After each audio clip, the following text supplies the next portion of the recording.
दुनिया लग मेरी तुम्हारी एक हुई राह अब हमारी एक चांद तू मैं रात की दा। উফ, শুরুতে অরিজিৎ সিং এর সেই মেলোডি ভয়েস মানে একদম হৃদয়ের ভেতর গিয়ে লাগে। হ্যালো গাইস, এক্সপ্লোরেশনে আপনাদের সবাইকে স্বাগত। ধারাক টু মুভির দুনিয়া লাগ সংটি পাবলিশ করা হয়েছে। বিশ্বাস করুন, এই গানটা শুধু গান না, এক একটা লিরিক অনুভূতির সমুদ্র। এই যে ব্যাকগ্রাউন্ড মিউজিকটা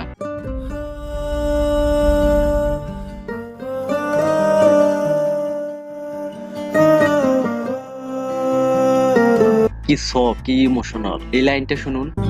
मैं आग तुम हो दामन, तुम राग हो मैं सावन में जहाँ रहूं हो तेरा वो जहाँ दुनिया लग। বুঝলেন, প্রেম ভেঙে গেলেও ভালোবাসার জায়গাটা থেকে যায়। ফ্যামিলির উঁচু জাত নিচু জাত নিয়ে ভালোবাসার মানুষদের সাথে মনোমালিন্য, এমন অবস্থায়